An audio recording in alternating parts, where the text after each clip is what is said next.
సర్వోన్నతుడైన క్రీస్తు అద్భుతమైనటువంటి టీవీ కార్యక్రమానికి మరొక పర్యాయం సజీవుడైన యేసుక్రీస్తు ప్రభు నామములో హృదయపూర్వకమైన ఆహ్వానాన్ని తెలియపరుస్తున్నాను.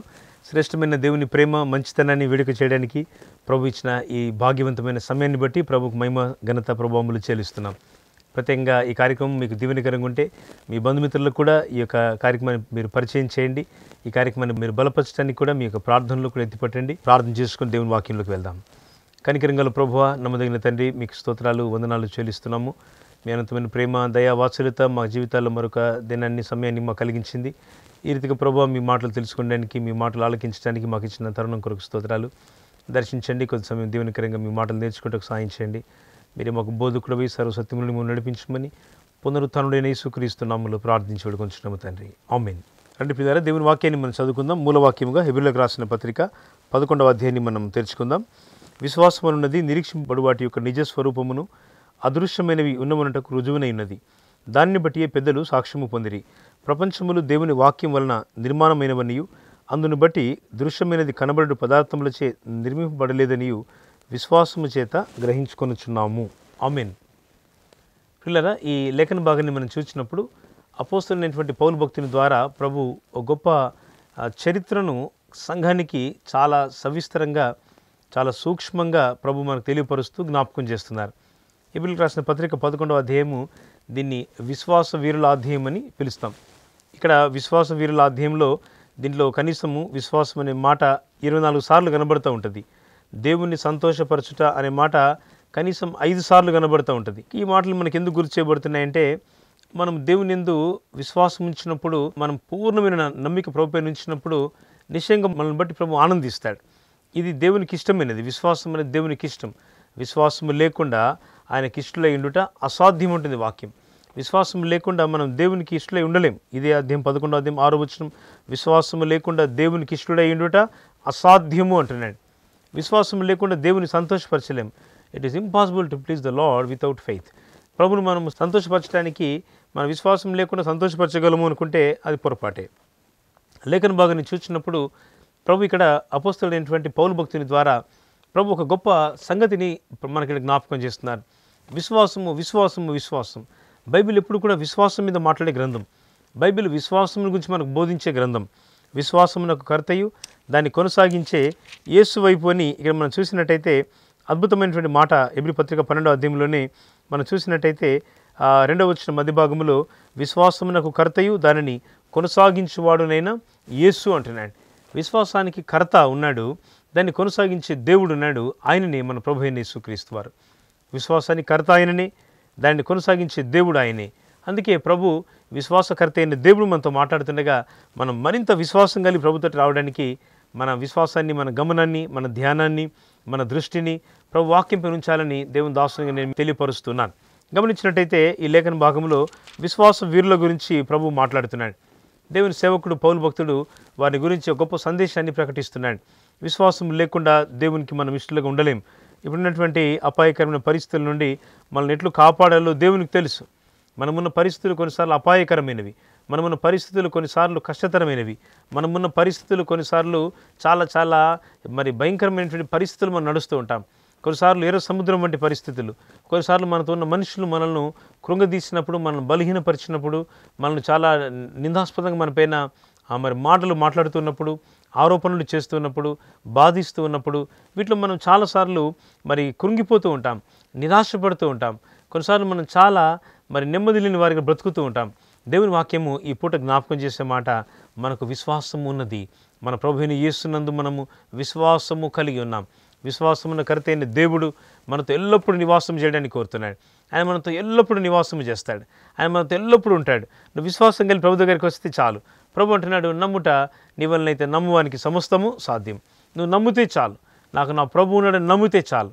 అందుకే మనం చూసినట్టయితే అమెరికా దేశం వారి యొక్క కరెన్సీ మీద ఒక మాట రాసింది ఉంటుంది. ఏమనంటే, ఇన్ గాడ్ వి ట్రస్ట్, మేము దేవుని యందు నమ్మిక ఉంచి ఉన్నాము. ఈ లోకంలో ధనము, ఆ లోకంలో అవి పరిస్థితులు కొన్నిసార్లు మారవచ్చు, వాటి విలువలు మారవచ్చు, కానీ యేసునందు విశ్వాసం ఉంచిన వారు ఎన్నడూ కూడా మారలేరు. ఎన్నడూ కూడా వారి జీవితాల్లో దేవుడు వారికి కష్టాలు బాధలు కలిగిన వారి ప్రభు కృంగిపోనివ్వడు. వారిని ప్రభు నష్టానికి, బాధకు, చెరకు దేవుడు అప్పగించాడు. భక్తుడైనటువంటి యోనా జీవితాన్ని మనం చూస్తే, యోనా ఒక మంచి ప్రవక్త. యోనా చాలా భక్తి కలిగిన వాడే. ప్రవక్త అనేటువంటి మాటను, అంత గొప్ప స్థాయిని దేవుడు ఊరికి ఇవ్వలేడు కదా. యోనా చాలా భక్తి కలిగిన వాడు, ప్రార్థనాపరుడు. ఎందుకు కొంతకాలానికి యోనాలో విశ్వాసము తగ్గిపోతూ ఉంది. దేవుడు నీనెవె పట్టణం గురించి చాలా అపేక్ష పడుతూ ఉన్నాడు. నీనెవె పట్టణస్తుల యొక్క క్రియలు దేవునికి చాలా దుఃఖాన్ని తీసుకొస్తున్నాయి. ఒక వ్యక్తి యొక్క మంచి పనులైనా, ఒక వ్యక్తి యొక్క చెడు కార్యాలైనా, ఈ రెండు కూడా సరిసమానంగా దేవుని దగ్గర ప్రభావాన్ని చూపుతాయి. ఒకవేళ మంచి పనులు అయితే మంచి ప్రభావాన్ని చూపుతాయి, చెడు పనులు అయితే దేవుడు దుఃఖపడుతూ ఉంటాడు. ఆయన కొన్నిసార్లు దావీదు యొక్క దుష్ట ప్రవర్తనను బట్టి దుఃఖపడుతూ వచ్చినాడు. ప్రవక్త అయిన నాతానును పంపించి దావీదును సరిచేయాలని కోరుకున్నాడు. ఒకవేళ చెడు కార్యమైనా సరిచేస్తాడు, ఒకవేళ మంచి పని అయితే దేవుడు ఆనందపడతాడు. హిజ్కియా దగ్గరికి వర్తమానం పంపిన దేవుడే, నువ్వు చనిపోబోతున్నావు, నువ్వు మరణం కాబోతున్నావని దేవుడు హెచ్చరిక ప్రవక్త యెషయా ద్వారా చెప్పిన దేవుడే అతను ఆ గవిని దాటక ముందే మళ్ళీ చెప్తున్నాడు, go again and tell him, మళ్ళీ నువ్వు వెళ్ళి చెప్పు. ఏమని అంటే, నేను ఇంకా నీకు 15 సంవత్సరముల ఆయుష్యము నేను నీకు ఇస్తున్నాను అన్నాడు. ఎంత ఆశ్చర్యం అండి! దేవుడు మనుషుని పట్ల కలిగిన వాత్సల్యత కటాక్షం ఎంత విచిత్రమైంది. విలాప వాక్యములు 3:23 చెప్తోంది, అనుదినము నూతనముగా ఆయనకు వాత్సల్యత పుట్టుచున్నది అంటాడు. దేవునికి నూతనంగా మన మీద ఎంతో దయ ఉన్నది. మనం యోగ్యులమని కాదు, గొప్పవారమని కాదు, చాలా తెలివితేటలు, లోకంలోని చాలా సంపదలు, ఇంకేదో మనకున్నదని కాదు. ఓన్లీ వన్ రీజన్, ఆయన మనల్ని ఎన్నిక చేసుకున్నాడు. మనమైన ప్రజలము, మనమైన దాసులము, మనం ఎన్నిక లేని వారమైన ఆయన ఎన్నిక చేసుకున్న దేవుడు గనుక హృదయమారు ప్రభును మనం స్తుతించాలి. స్తోత్రం దేవా, నీకు స్తోత్రం, స్తోత్రం, స్తోత్రం. ప్రభువాన్ని ప్రేమకై స్తోత్రం, దయకై స్తోత్రం. యోనా పట్ల దేవుడి సంకల్పము మారనిదండి. ఆ యొక్క నీనెవె పట్టణస్తుల యొక్క దుష్కామ ప్రవర్తన, వారి యొక్క చెడు కార్యములు ప్రభుని ఎంతో దుఃఖపరుస్తున్నాయి. సువార్తను పంపాలనుకున్నాడు. వాక్యం ద్వారా దేవుడు హెచ్చరికలు పంపుతున్నాడు. సంఘము ద్వారా, టీవీ మాధ్యమం ద్వారా, క్రూసైడ్స్ ద్వారా, సభల ద్వారా అనేక రకాలుగా దేవుడు తన సేవకులను, తన ప్రజలను, పరిశుద్ధులను ప్రభు లేపుతూ తన వాక్యాన్ని ప్రజల మీద పంచి పెడుతున్నాడు. ఆనాడు యూదులు దేవుని వాక్యానికి వారు వినలేకపోయారట. పెందలకడ లేచి ప్రవక్తను నేను లేపి వెళ్ళి ప్రకటించనని చెప్తే వాళ్ళు పెందలకడ లేచి ప్రజలకు వాక్యాన్ని తీసుకొని వచ్చారు. కానీ ఎవరు వినలేరు. ఎందుకంటే వారికి వాక్యం వినే సమయం లేదు, మందిరానికి వచ్చే సమయం లేదు. ఈ ఆధునిక కాలంలో క్రైస్తవం యొక్క రీతి ఎలా తయారైపోయిందంటే, సిస్టమ్, మందిరానికి వచ్చిన పూర్తిగా కూర్చోలేరు. ఆరాధన సమయానికి 2 గంటలు ఆలస్యంగా వస్తారు. అదే బస్సుకు వెళ్ళేది ఉంటే, రైల్వే స్టేషన్కి వెళ్ళవలసి ఉంటే, లేదా ఎయిర్పోర్ట్కి వెళ్ళాల్సి ఉంటే, ఆ సమయానికంటే ఒక అరగంటనో ఇంకా 2 గంటల సమయం ముందుగానే వెళ్ళడానికి ప్రణాళిక వేసుకుంటారు. అది ఆలయానికి, దేవుని మందిరానికి రావడానికి ఎందుకు కొన్నిసార్లు ఏ విధంగా చూసినా కూడా కొన్నిసార్లు వారిలో ఇష్టము కానీ, ఆసక్తి కానీ లేని రోజుల్లో మనం ఉన్నాం. ఇది నీనెవె కాలం నాటి సరిగ్గా అలాంటి పరిస్థితులని మనం తెలుసుకోవాలి. ఇవి అలాంటి ఒక సిమ్టమ్స్ అన్నమాట. ఏమిటో సిమ్టమ్స్ అంటే, నీనెవె ప్రజలకి దేవుడు అంటే వారికి చాలా కోపం అయిపోయింది. దేవుని మాటలను వినడం మానేస్తున్నారు, ఇష్టానుసారంగా ప్రవర్తిస్తున్నారు, చాలా చెడ్డ కార్యాలు చేస్తూ ఉన్నారు. దేవుడు వారి పరిస్థితులన్నీ గమనించి, నిదానించి చూసి వారి మధ్యకి దేవుడు తన వాక్యాన్ని పంపాలనుకున్నాడు. దేవుడు యోనాను సిద్ధపరిచి, యోనా నువ్వు వెళ్ళు అంటే, యోనా ఏం చేసినాడంటే, దేవుని మాట వినే ఓపిక లేదు కానీ ఆయనకి తనకి ఇష్టం వచ్చిన సొంత ప్రదేశానికి, లేక ఆయనకు చాలా నచ్చినటువంటి ప్రదేశానికి వెళ్ళాలని తీర్మానం తీసుకున్నాడు. ఆయన తర్షీషు పట్టణానికి ప్రయాణమైపోతూ ఉన్నాడు. యోనా ప్రయాణాన్ని చూస్తుంటే చాలా గమ్మత్తైన ప్రయాణంలా కనబడుతూ ఉంటుంది. ఎందుకంటే దేవుడు చెప్పింది ఒకవైపు, ఈయన గారు వెళ్తున్న ప్రయాణం మరొక వైపు.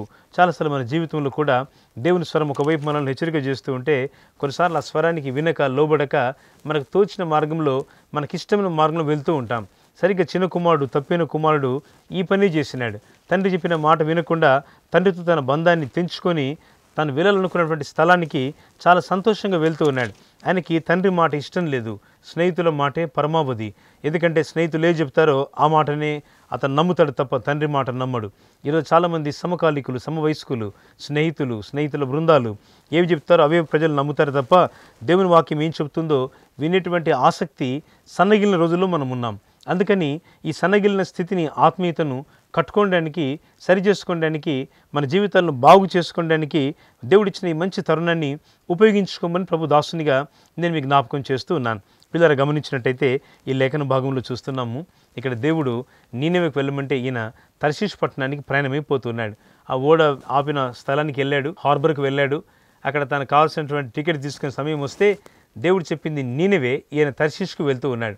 చాలా విచిత్రమైన ప్రయాణం. ఎక్కడికి వెళ్ళాలో దేవుని సెలవు లేకనే వెళ్తూ ఉన్నాడు. చాలామంది రోజుల్లో దేవుని సెలవు లేకనే వెళ్తూ ఉన్నారు. వారు ఎక్కడికి వెళ్ళాలో వారికి తెలియదు, వారు ఏమి చేయాలో వారికి తెలియదు, వారు ఏ విధంగా నడవాలో వారికి తెలియదు. దేవుని మాటలను పూర్తిగా మర్చిపోయి తమకిష్టమైనటువంటి స్థలానికి ప్రయాణానికి చాలామంది ఈరోజు బయలుదేరుతున్న రోజుల్లో మనం ఉన్నాం. పిల్లరా, యోనా జీవితం గొప్ప హెచ్చరిక మనకి ఈరోజు. దేవుడు పంపిన స్థలానికి వెళ్లకుండా తర్షీషుకు వెళ్తున్నటువంటి యోనా ఆ ఓడ కొరకు కేవు చెల్లించి ఆ టికెట్ తీసుకొని తర్షీషు పోవడానికి ఆయన ఓడ ప్రయాణాన్ని ప్రారంభించినాడు. ప్రపంచంలో చాలా ప్రయాణాలు ఉన్నాయి. వాటిలో సముద్ర ప్రయాణం కూడా చాలా పురాతనమైనది. అది ఇప్పుడు కూడా ప్రపంచంలో ఉన్నది. ఈరోజు కూడా చాలా చాలా పెద్ద పెద్ద నౌకలు, పెద్ద పెద్ద స్టీమర్లు, పెద్ద ఓడలు నడుస్తున్నాయి. కొన్ని ఓడల గురించి చూస్తూ ఉంటే మనం యూట్యూబ్లో చూస్తాం కదా, కొన్నిసార్లు గూగుల్లో చూస్తే కనబడుతూ ఉంటాయి. చాలా పెద్ద ఓడలు, ఓ 2-3 అపార్ట్మెంట్ల కంటే పెద్దగా, ఫ్లాట్స్ కాదు అపార్ట్మెంట్స్ కంటే పెద్దగా, చాలా పెద్దగా ఉన్నటువంటి చాలా చాలా చాలా ఎత్తైనటువంటి భవనాలతో ఒక 5-6 వేల మంది చాలా సౌఖ్యంగా ఉండగలిగినంత సౌకర్యవంతంగా ఆ ఓడలను ఇప్పుడు తయారు చేస్తూ ఉన్నారు. పూర్వకాలం అంత సౌఖ్యంగా లేకపోయినా ఎంతో కొంత మనిషి ఉండడానికి అనుకూలమైన వాతావరణంతోనే ఉండేవి. ఇప్పుడు యోనా బయలుదేరి వెళ్తున్నాడు. ఆ సముద్రంలో యోనా దేవుని చిత్తాన్ని మర్చిపోయినాడు. దేవుడు సముద్రం మీద పెద్ద గాలిని పుట్టించినాడు. యోనా గ్రంథం 1వ అధ్యాయము 4వ వచనాన్ని మనం చూస్తే, అయితే యెహోవా సముద్రం మీద పెద్ద గాలి పుట్టింపగా సముద్రమందు గొప్ప తుఫాను రేగి ఓడ బద్దలైపోవు గతి వచ్చెను. తుఫాను వచ్చింది, దాని పర్యవసానంగా ఓడ బద్దలైపోయే పరిస్థితి కూడా వచ్చింది. 2 విషయాలు, ఒకటి ఓడ, రెండవది బద్దలైపోయే పరిస్థితి. ఓడ బద్దలైపోతే ఏం చేయగలం? ఓడ బద్దలైందంటే ఇక జీవితంలో ఆ సముద్రంలో ఎక్కడో జల సమాధి కాక తప్పదు. యోనా జీవితాన్ని చూస్తే ఈయన చాలా ధైర్యంగా ఉన్నాడు. నాకేం కాదులే అనుకున్నాడు. నాకు అసలు ఏ రకమైనటువంటి నష్టం రాదు, అసలు నాకు ఏ రకమైనటువంటి కష్టం రాదు, నేను ఎలాగున్నా పర్వాలేదు అనుకున్నాడు. ఈరోజు దేవుని వాక్యం అంత హెచ్చరిక చేస్తూ ఉంది. ఈ లోకంలో మన విశ్వాస ప్రయాణము కనాను వైపు మనం సాగిస్తూ ఉన్నాం. రక్షింపడిన తర్వాత ఆత్మీయతలో, పరిశుద్ధతలో, ప్రార్థనలో, దైవికతలో, సాక్ష్యములో, సమర్పణలో, త్యాగములో, దేవునితో నడిచే నడకలో మన ప్రయాణాన్ని సరిదిద్దుకోవడానికి ప్రభు మనకి ఈ పూట ఈ సందేశాన్ని వినిపిస్తున్నారని మీకు చెప్పగలం. అంతే, పరిశుద్ధులు కన్నీళ్లతో ప్రార్థన చేస్తూ ఈ కార్యక్రమాన్ని మా సంఘంలో అనేక మంది ప్రార్థన భాగస్తులు, సుమారు రమారమి ఒక 200 మంది కంటే ఎక్కువ మంది మాకు ప్రార్థన భాగస్తులు ఉన్నారు.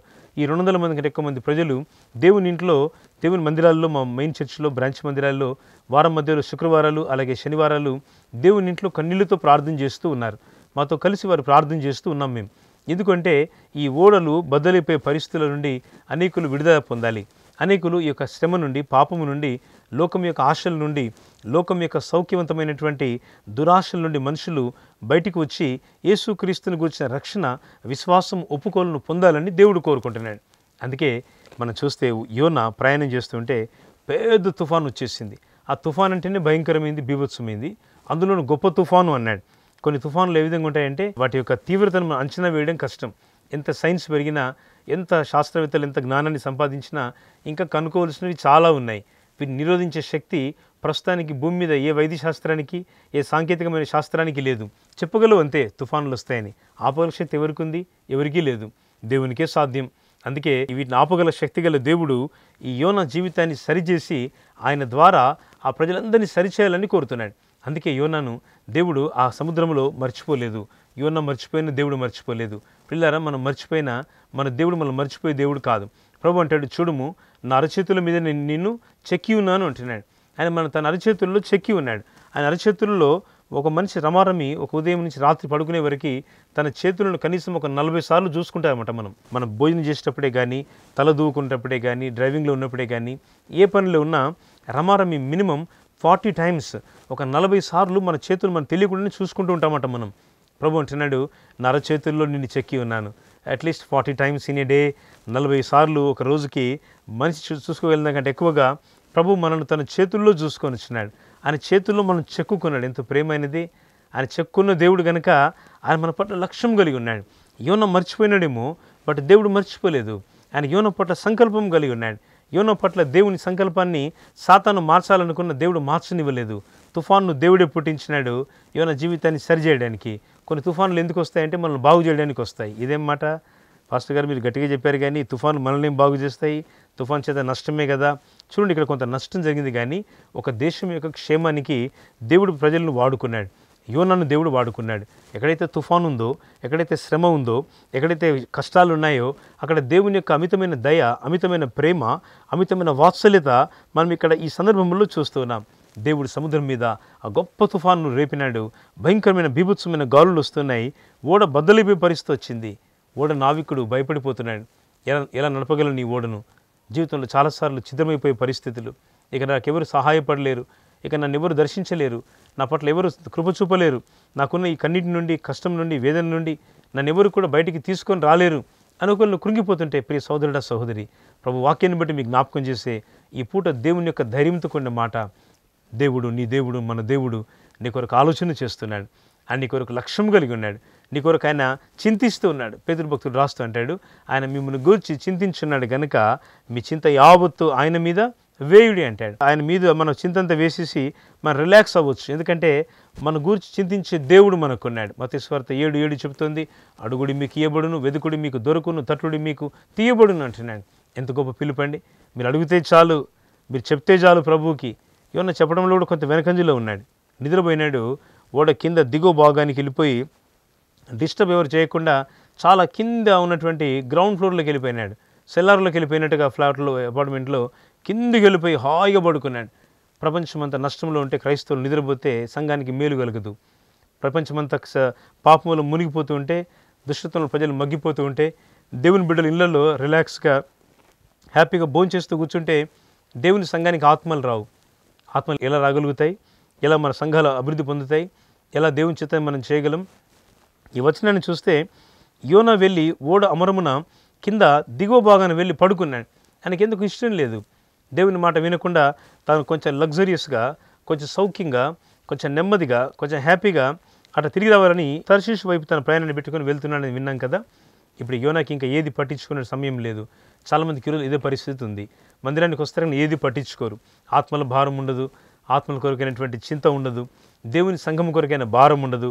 ఎంతసేపు వాళ్ళ సొంత పనులే, వాళ్ళ ఓన్ ఉద్యోగము, వాళ్ళ సొంత వ్యవసాయము, వారి సొంత వ్యాపారము.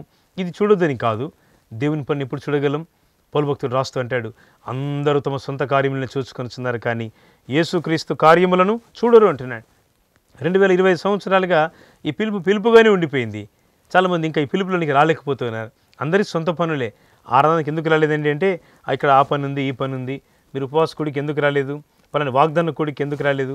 లేకపోతే మందిరంలో ఈ మంచి గొప్ప అద్భుతమైనటువంటి వార్షికోత్సవ సభ జరిగిందే, ఇంతమంది దైవజనులు, ఇంతమంది దేవుని సంఘం వచ్చారు, మీరు ఎక్కడికి వెళ్ళారు? మీకు తెలుసు కదా ఈ కూడిక గురించి. తెలుసు, కానీ మాకు చాలా బిజీగా ఉన్నాం. ఎందుకంటే మాకున్న పనులు చాలా బిజీగా ఉన్నాయి, మేము రాలేకపోతున్నాం. ఈ రోజుల్లో మళ్ళీ అలాంటి పరిస్థితులే. ప్రభు చెప్తారు కదండి ఉపమానంలో, ఆ యొక్క విందుకు రమ్మంటే వాళ్ళు చెప్తున్న కారణాలు, ఇప్పుడే వివాహం చేసుకున్నాను, నేను రాలేను, ఇప్పుడే ఎద్దులను కొన్నాను, వాటిని పరీక్షించడానికి వెళ్తున్నాను, తోచిన సమాధానాలలో చెప్తూ ఉన్నారు మనుషులు. ఈరోజు సంఘాల్లో ఇదే పరిస్థితి. యోనా దగ్గరికి దేవుని వాక్యము ఒక అన్యుని ద్వారా వచ్చింది. ప్రవక్త వద్దకి ఒక అన్యుడు వచ్చి, ఓడ నావికుడు వచ్చి కెప్టెన్ మాట్లాడుతున్నాడు. ఆ పిలుపు చాలా గమ్మత్తుగా ఉంటుంది. యోనా 1:6, అప్పుడు ఓడ నాయకుడు అతని ఎదురుకు వచ్చి, ఓయి నిద్రపోతా, నీకేమి వచ్చినది? లేచి నీ దేవుణ్ణి ప్రార్థించుము అంటున్నాడు. ఏం పిలుపు ఇది? ప్రవక్తను మేలుకొల్పే పిలుపు. ఆయన అంటున్నాడు, ఓయి నిద్రపోతా అంటున్నాడు. ఎవరంటున్నారు? ఒక అన్యుడు. ఎవరిని అంటున్నాడు? ప్రవక్తని. నిద్రపోతుంటే ప్రవక్తని లేపుతూ అంటున్నాడు, లేవును అంటున్నాడు. ఎందుకో తెలుసా? లేచి నీ దేవుణ్ణి ప్రార్థించము. కారణం ఏంటి? మనము చావకుండా ఆ దేవుడు మన యందు కనికరించునేమో. హల్లెలూయా. ఒక అన్యుడు అంటున్నాడు, ప్రవక్త అంటున్నాడు, మనం చనిపోకుండా ఆ దేవుడు, మీ దేవుడు ఏమైనా కనికరం చూపుతాడేమో, మీ దేవునికి ఎందుకు ప్రార్థన చేయొద్దు?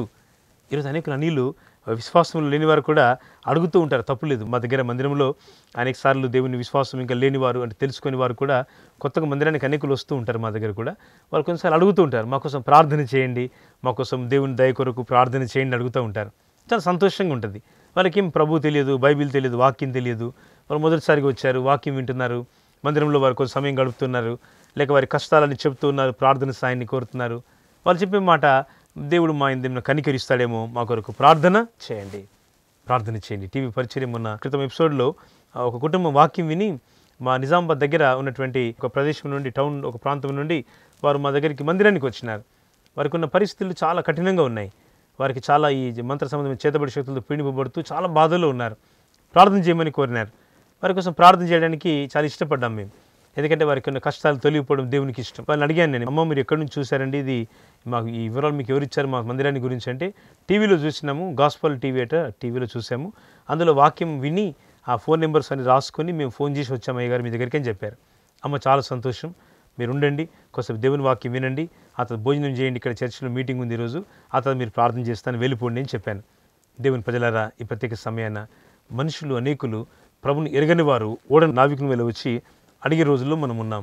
అయితే నువ్వు లేచి ప్రార్థన చేయాలి, దేవుని దగ్గరికి వచ్చి మోకరించి ప్రార్థన చేయాలి. నీ ప్రార్థన ఆ సముద్రపు పరిస్థితులను మార్చగలుగుతుంది. నీ ప్రార్థన తుఫాను ఆపగలుగుతుంది అంటే ఖచ్చితంగా ఆపగలుగుతుంది. అప్పుడు లేచి ఈయన నీవు ప్రార్థన చేయమని చెప్పగానే వాళ్ళు ప్రార్థన చేయడానికి ఈయన సిద్ధపడుతున్నాడు. అంతలో వాళ్ళు చీట్లు వేస్తున్నారు. ఆ చీటి ఈ యోనా పేరు మీద వచ్చింది. యోనా గురించి అడుగుతున్నారు వారు, ఎవరయ్యా బాబు, నువ్వు ఎక్కడి నుంచి వచ్చినావు, అసలు ఏంటి నీ స్టోరీ, ఎటు ప్రయాణమైపోతున్నావు, ఎందుకు ఈ కష్టం వచ్చింది, నీ పేరు వచ్చింది చీటీ మీద, ఏమైంది సంగతి ఏంటి? అప్పుడు చెప్తాడు, అయ్యా నేను ఆకాశమునకు భూమికి సృష్టికర్త అయినటువంటి యెహోవా దేవుని భక్తి కలిగిన వాడను. 9వ వచనం యోనా 1:9. నేను హెబ్రీయుడనని చెప్పి తన సాక్ష్యాన్ని చెప్తూ నేను యెహోవా సన్నిధి నుండి పారిపోతున్నాను అంటున్నాడు. ఎందుకంత కష్టం, ఎందుకు పారిపోవాలి?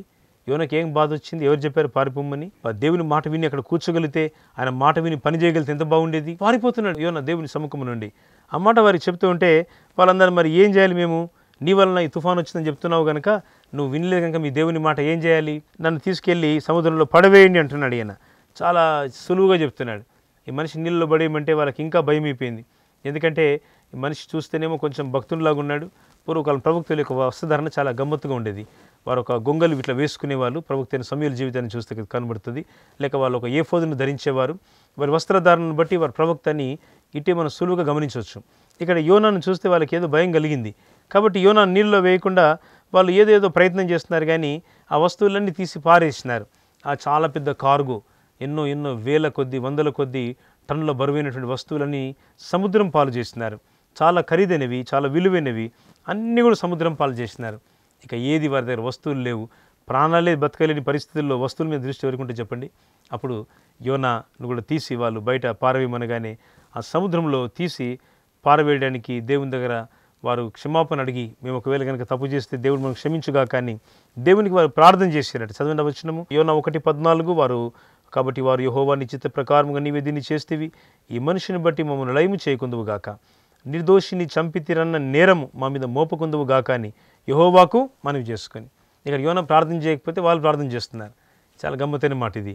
ప్రవక్త ప్రార్థన తగ్గింది, ఈ పక్కన అనిలు ప్రార్థన పెరిగింది ప్రభుతో. ప్రభు వారి ప్రార్థన కూడా వింటున్నాడు కనుక రాయించినాడు ప్రభు. ఇక్కడ దేవునికి మనవి చేసుకొని ఆ సముద్రంలో తీసి పారవేయగానే ఆ సముద్రము నిమ్మలంగా పొంగు మొత్తం కూడా తగ్గిపోయి బీభత్సమైనటువంటి వాతావరణం అంతా కూడా చాలా నెమ్మది అయిపోయింది. హల్లెలూయా! ఎంత ఆశ్చర్యం చూడండి. వెంటనే వాళ్ళు అక్కడే దేవునికి బలి అర్పించినారట. వారికి అనిపించింది, ప్రభువా మనం బతికించినావు. 16వ వచనం, ఇది చూడగా మనుషులు యెహోవాకు మిగులు భయపడి ఆయనకు బలి అర్పించి మృక్కుబళ్ళు చేసిరి. చాలా ఆనందకరంగా, యేసయ్యా యెహోవా దేవా, ఈ యొక్క భయంకరమైన ప్రమాదం నుండి, కన్నీళ్ళ నుండి, శ్రమ నుండి తప్పించినందుకు నీకు స్తోత్రం. వారు చాలా ధైర్యంగా సంతోషంగా ప్రభు దగ్గరికి వచ్చి అన్నిలు దేవునితో మొక్కుబడి చేస్తున్నారు, వారికి బలి అర్పించినారు. ఇది కృతజ్ఞత జీవితానికి సాదృశ్యం. పిల్లరా, ఈ ప్రత్యేక సమయాన నీలో విశ్వాసము పనిచేస్తేనే విశ్వాసపు కార్యాలు చూస్తాం. యోనా ఇప్పుడు విశ్వాసంతో దేవుని తట్టు చూసే సమయం వచ్చింది. నీళ్ళ లోపల ఆ సముద్రము కింది భాగములో ఆ యొక్క చేప కడుపులో నుండి యోనా తన ప్రయాణాన్ని ప్రారంభిస్తున్నాడు. ఆ దేవుడు అక్కడ ఒక పెద్ద తిమింగలాన్ని పెట్టినాడు. ఆ చేప వచ్చేసి యోనాను మింగేసింది. యోనా ఇప్పుడు చేప కడుపులో ఉన్నాడు. సముద్రం యొక్క గర్భమున, సముద్రం యొక్క కింది భాగంలో నుండి ఆ పర్వత సమూహముల కింది నుంచి తన ప్రయాణాన్ని సాగిస్తున్నాడు. చాలా ఆశ్చర్యకరమైన ప్రయాణం. ఆ ప్రయాణంలో దేవుడు యోనాకు తోడుగా ఉన్నాడు. సముద్రం నీళ్ళలో తోడుగా ఉన్నాడు. సముద్రం కింద పర్వతాలు ఆ యొక్క ప్రవాహముల కింద ప్రభు తోడుగా ఉన్నాడు. చేప కడుపులో కూడా ఎవ్వరూ కనబడని, ఎవరూ తారసపడని, ఎవరూ తనను ధైర్యపరచలేని పరిస్థితిలో కూడా చాలా నెమ్మది కలిగి ప్రార్థన చేస్తున్నాడు.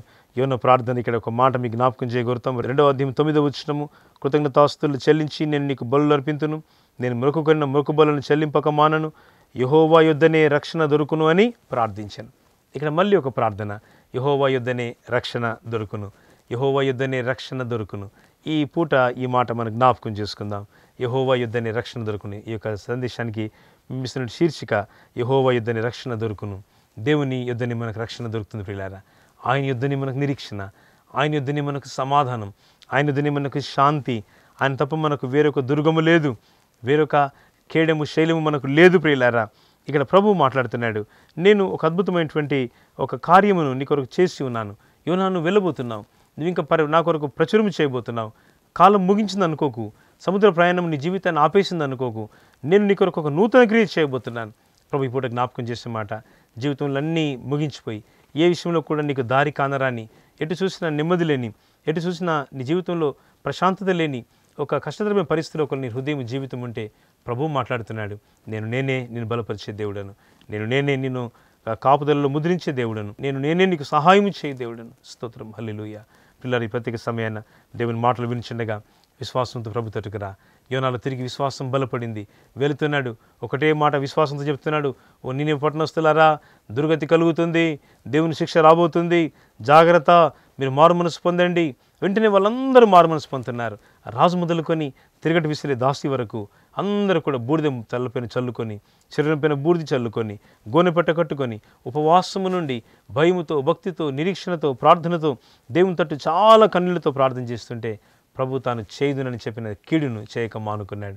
విశ్వాసంతో కూడిన క్రియలు దేవుని దగ్గర అవి లెక్కలోకి వస్తాయి. ప్రియులారా, విశ్వాసము కలిగిన ప్రార్థన, విశ్వాసం కలిగిన ఒప్పుకోలు, విశ్వాసం కలిగిన దేవుని కొరకైన భారం, ఇది ఏ విధంగా ఒక దేశం యొక్క రక్షణ కారణమేందో మనం చూస్తున్నాం. నేను ముగించబోతూ జ్ఞాపకం చేస్తున్నాను, విశ్వాసం అన్నది నిరీక్షింపబడి వాటి యొక్క నిజస్వరూపము అదృశ్యమైనవి ఉన్నవనుటకు రుజువునై ఉన్నది. దానిని బట్టి పెద్దలు సాక్ష్యము పొందినారు. ఈ ప్రత్యేక సమయాన నీలో విశ్వాసం లేదా, నీలో ప్రార్థన లేదా, నీలో దేవుని గురించినటువంటి ఆశ సన్నగిల్లిందా? ప్రభు ఈరోజు మరొకసారి పునరుజ్జీవితం చేయడానికి కోరుతున్నాడు. Lord wants to revive us. దేవుడు మరొకసారి ఆయన నూతనపరచ కోరుతున్నాడు. మరొకసారి తన శక్తితో, ప్రభావంతో ప్రభు దిగి రావడానికి కోరుతున్నాడు. ప్రభు అంటున్నాడు యోహాను సువార్త 16:33లో, ధైర్యం తెచ్చుకొనుడి, నేను లోకమును జయించున్నాను అంటున్నాడు. లోకమును జయించిన విజయము మన విశ్వాసమే అంటున్నాడు. ఈరోజు మనం విశ్వాసం కలిగి ప్రభు దగ్గర రావాలి. విశ్వాసమున కర్త అయిన దేవుడు, దాన్ని కొనసాగించే క్రీస్తు మనతో మాట్లాడుతుండగా నెమ్మది కలిగి ఆయన తట్టు మనం మనస్ఫూర్తిగా మనం మల్లుకుందాం. కృపగల దేవుడు అంటే గొప్ప విశ్వాసముతో మనల్ని నింపి నడిపించునుగాక. ఆమేన్. కృపగల తండ్రి, ఈ ప్రత్యేక సమయాన మీ మాటలు ఆలకిస్తున్న మా పిల్లలందరికీ కూడా మీ దీవెన, మీ రక్షణ, మీ విశ్వాసపు కార్యాలు మీరు దయచేయండి. మీద గట్టి నమ్మిక ఉంచేవారిగా చేయండి. యెహోవా నమ్మిక ఉంచేవారు కదలక నిత్యము నిలుచు సియోను కొండవలె ఉంటారని సెలవిచ్చినారు. దేవా, కదలక నిత్యము నిలిచే సియోను కొండవలె చేయండి. ముందున్న కాలము ఫలభరితముగా, మహిమకరంగా, సంతోషభరితంగా మీరు చేయండి. రానున్న కాలం అంతా ప్రభువా మీ కొరకైన భారము కలిగి, మీ కొరకైన సాక్షార్థంగా ప్రజలు నిలబొట్టకు దేవ బలపరచండి. టీవీ ప్రేక్షకులందరినీ మీరు ఆస్వాదించండి. తెలుగు రాష్ట్రాల్లో మా ప్రజలను దేవంతే కాదని భారతదేశంలో క్రైస్తవ్యాన్ని మరింతగా మీరు తండ్రి పునరుజ్జీవంలోకి మీరు నడిపించండి. శక్తి కలిగిన విశ్వాసం నడిపించండి. విశ్వాసం లేకుండా మీకు ఇష్టలై ఉండుట అసాధ్యం. దేవ, విశ్వాసం కలిగిన వారంగా మీ తట్టు రావడానికి మీరు సాధించండి. యెహోవా యొద్దనే రక్షణ దొరుకును. మరొకసారి మీ వద్దనే మాకు రక్షణ, మీ వద్దనే మాకు నిరీక్షణ, మీరే మాకు ఆశ, మీరే మాకు శ్వాస. హృదయపూర్వక మిమ్మల్ని స్తుతిస్తూ ఈ కార్యక్రమాన్ని బలపరిచిన సహకరించిన కుటుంబాన్ని దీవించండి. అలాగే ముందు దినాలు ప్రభావ మీరు అక్కడ పర్యంతం ఈ కార్యక్రమాలు ఇంకా అనేక మందికి ఒక టీవీ ముఖంగా, సోషల్ మీడియా ముఖంగా అందడానికి దేవ సాయించండి. యేసు ప్రభు నామములో ప్రార్థించి వేడుకొంచున్నాము తండ్రి, ఆమేన్. తండ్రి దేవుని ప్రేమయు, ప్రభు యేసు క్రీస్తు వారి కృపయు, పరిశుద్ధాత్మని అన్యోన్య సహవాసము సదా మనందరికీ తోడైండునుగాక. ఆమేన్. చాలా సంతోషం ప్రియులారా, మీతో దేవుని వాక్యాన్ని పంచుకోవడం. దేవుని కృప మనందరికీ తోడైండుగాక. తిరిగి వచ్చే వారం మళ్ళీ ప్రభుత్వంతో కలుసుకుందాం. దేవుని కాపుదల దీవెన మనందరి మీద దేవుడు ఉంచునుగాక. ఆమేన్.